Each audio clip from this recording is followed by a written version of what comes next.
Hello, Judy here from Thistledew Creations. Thank you for joining me and welcome. Today I've been playing around with an idea that I saw on Shabby Dabby Doodah. Tina was making these little frames. Well, hers were bigger. They were a 3-inch square with the torn paper around it. So she had much bigger focal points in hers. So I just did this video, which you may have seen recently, where I decorated these little embellishments, and I made a couple of them into pockets. I did this one after I turned off the camera, made a pocket and put this black and coral one on it.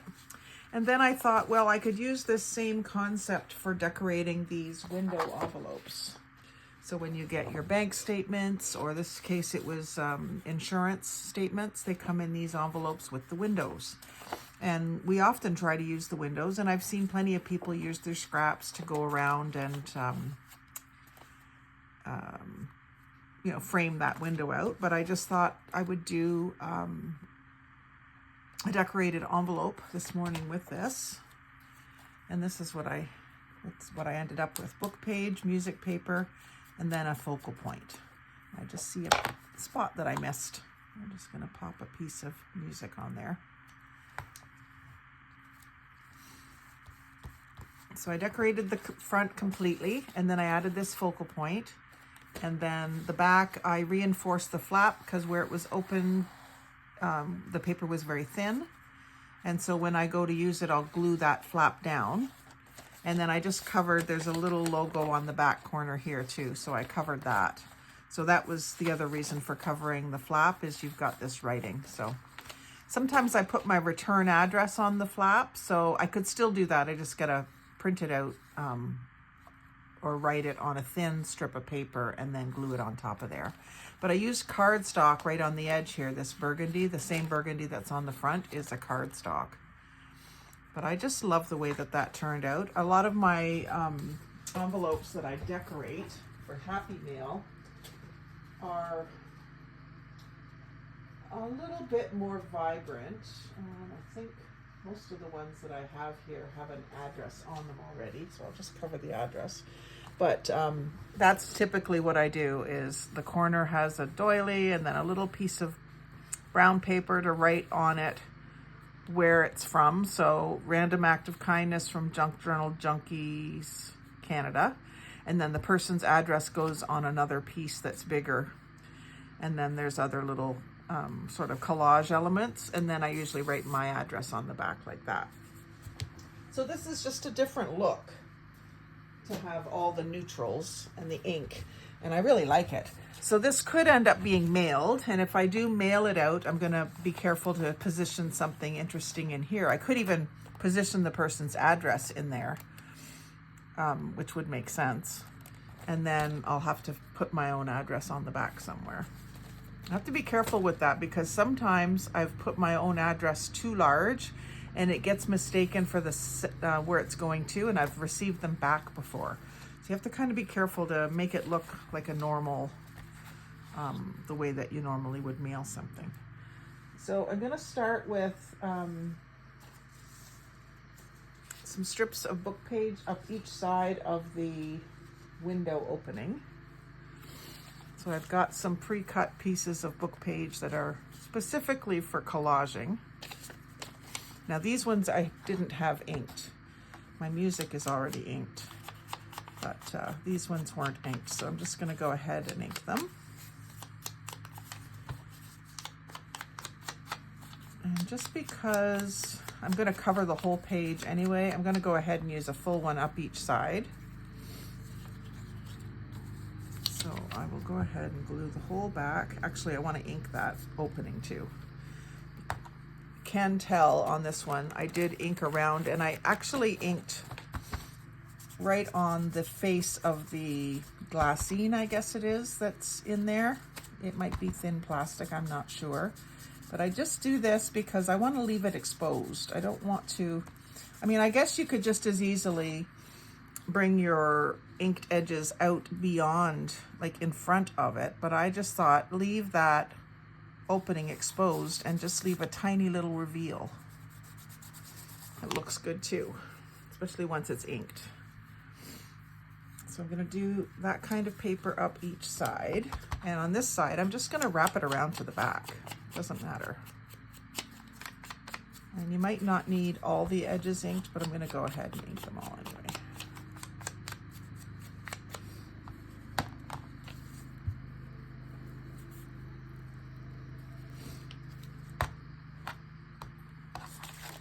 So again, just leaving that little bit of a reveal. And then I'll wrap that around, just making sure I don't get the flap under there. And then top and bottom of that opening, I want to do music. So again, because we're doing a much bigger thing, I think I'll use the whole piece. I just want to make sure it doesn't say anything weird. I kind of watch for that as I'm inking too. Because if there's a piece of music that I know I won't use because of the words, then I won't even bother. I'll use the other side or something. So this is a fast coverage. I'm using the bigger pieces on the envelope. And on the other one, I put book page over this Canada Post thing. I'll do that again. That's where you're going to put your stamps, so I don't mind putting book page there. It's going to get covered. You don't want to be able to read what it says anyway. But if I'm going to mail this, then that's where the stamps will go. On this one, they're going to be overlapping here, so I would just try to get some stamps that coordinate so they look pretty.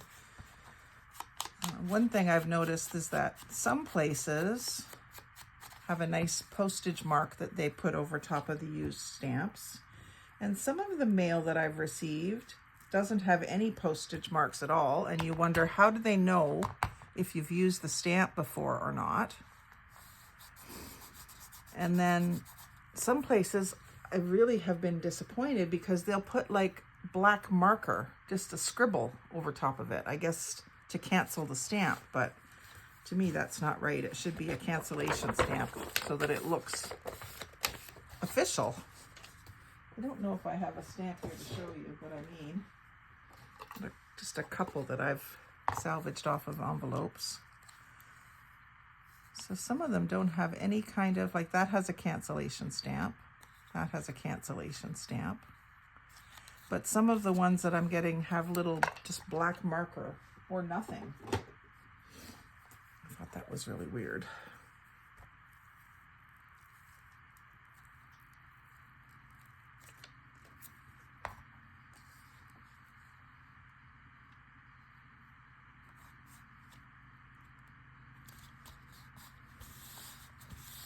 And that's going to get wrapped around to the back too, just a sliver. Hopefully that will stay stuck down. Might have to use some white glue on it. That really covers fast. And I'm not going to worry about this because that's where my focal point's going to go. So I'll just worry about this down in this corner. And because that has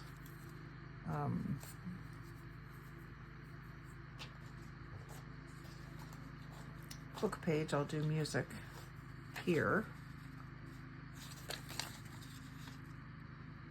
And then I'll do a strip of book page down at the bottom here. And that could have wrapped around too, actually. Wouldn't have hurt anything. And generally I make these up ahead of time. So by the time I'm ready to mail it, it might be all dried out. So I will take a look before I pop anything in the mail and put a little bit of white glue under any corners that are peeling up. But for the most part, I'm finding that this glue from the Dollarama, it stays pretty good if you use a lot of it, which I do. In the winter, my house is very hot because we have wood heat. So it tends to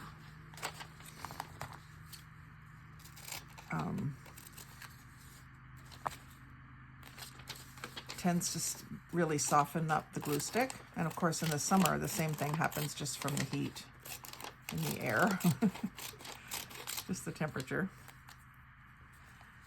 And so here this is also magazine. So don't forget about the script in magazines. You can use it too, especially if you're gluing it down. And I'm gonna put this sideways. I am gonna ink the edges, even though this is already kind of a darker page. That's why I hesitated. I didn't know if it was too peachy, but I think it's okay.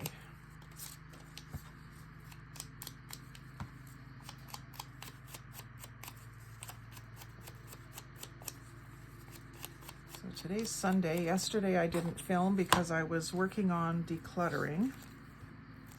And I wasn't in my craft room this time. I have some shelves, well, not really shelves, but I have stacks of totes in my hallway for my Etsy items, things I have listed on Etsy. And I had 24 totes that I started filling probably, it might be 10 years ago now.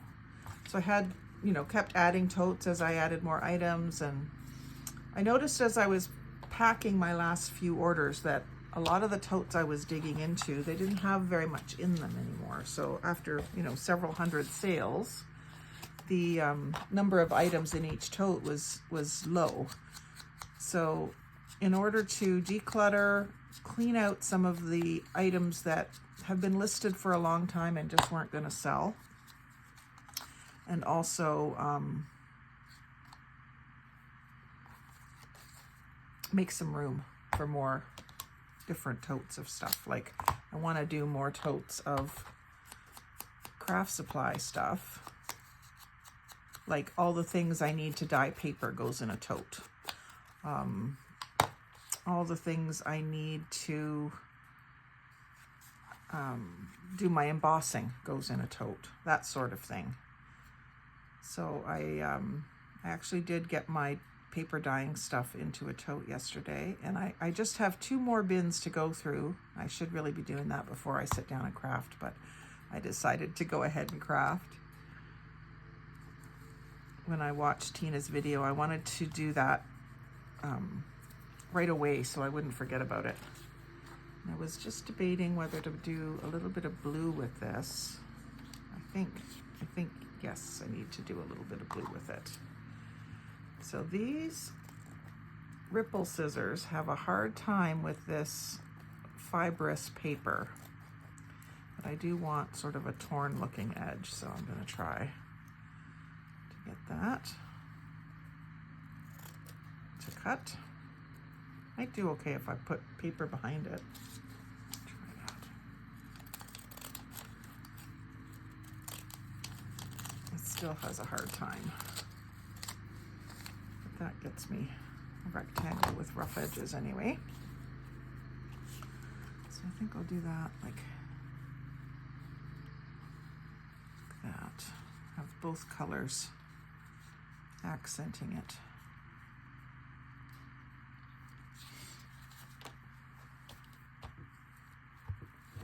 This might take a little more than normal because it's absorbent.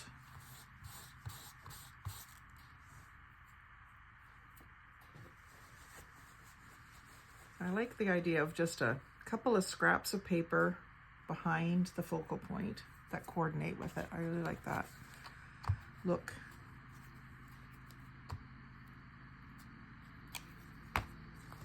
And this is cardstock. It's already curling, so I'm going to do white glue around the edge.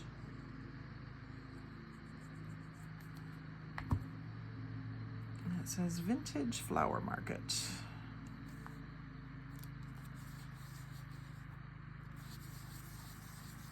Open daily. Very good.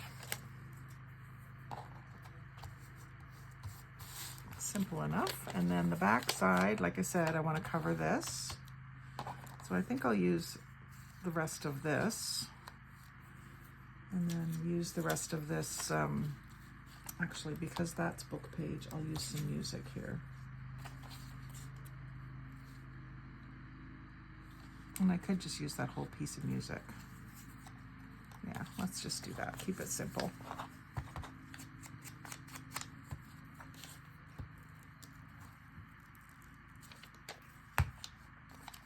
And there's really no harm in leaving that exposed, but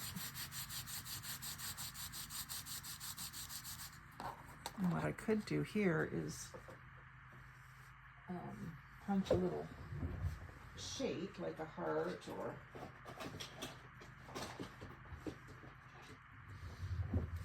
a heart punch here.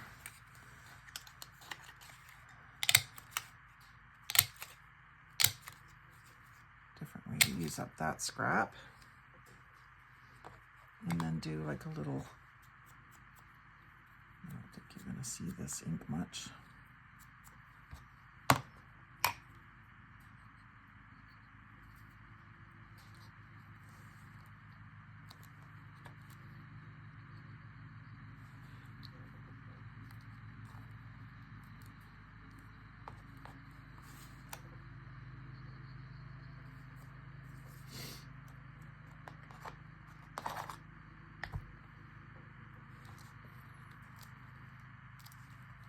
There, that looks cute.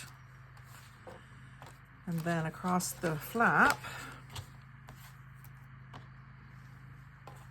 and then you can also go around and ink your whole envelope. Still a little bit squishy. It's nice how firmly they set up though. This one's had a chance to dry. It feels nice and firm. Anyway, we'll do this. So we've got this piece that can go right across the top there. So what I did on the other one was I put a little book page at each end. And I think it only needs to be inked at the top edge.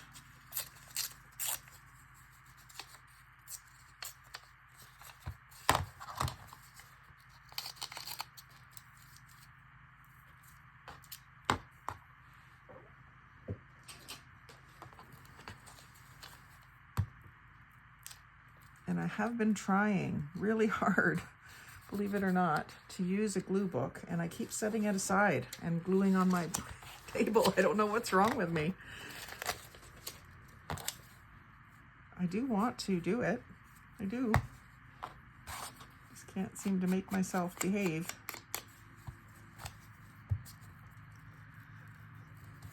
So that goes at each end, because I know that the pieces I have are not big enough to reach. And then on the other one, I did a strip of the red. Well, I've used it all up. So I will do a strip of the blue. And I think I'm just gonna cut it straight because it doesn't cut well with the ripple scissors. And I'm gonna put the torn edge of the blue over top of it. Anyway. So basically just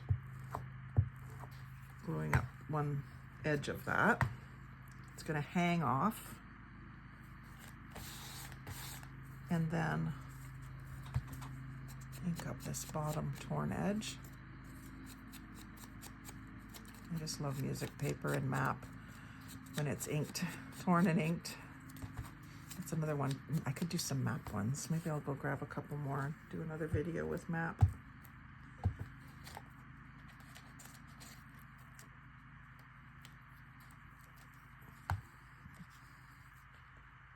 So just like that.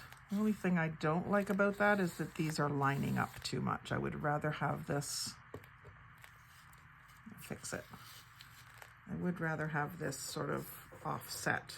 So I'm going to re-glue it, same piece, and just start it over further like that. Even though that gives me a little bit of an unfinished edge there, I think we can look past that, maybe even find a little embellishment to put there. And then I'll take this and trim it off. I might wait till it's dry because it'll be firmer, but I'll trim that off. I'll use these old scissors. I will not use my new Wanda scissors for this because it's wet glue. And I'll just follow the edge of the original envelope.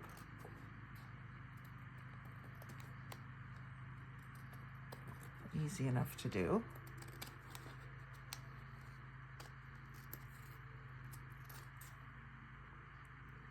A little slight round to that corner. And then when that flap closes, I'll just glue that down. You could continue and glue up the back, but you might want to put a little, you know, some more stickers or something. Or you could actually, let's say you could put this into a book. You're probably going to clip it into a book if you use it in a book. Or it could become a cover for a book. So many ways you can use envelopes. Get all my edges inked up. Still a bit squishy, harder to ink when it's squishy. But I really like the way that these turned out. So maybe I'll do one with some matte pages now. So if you like seeing these sorts of videos, do come and watch with me. And if you're going to try the crafts that I show, come on over to the Thistledew Creations Facebook page and share your crafting. We'd love to see what you made with our ideas. And I'd love to get that going there. That can go right there. It's almost directly above the others. I'll make it so that it is. Very cute. So like, comment, share, subscribe, but most of all, have a great day and happy crafting.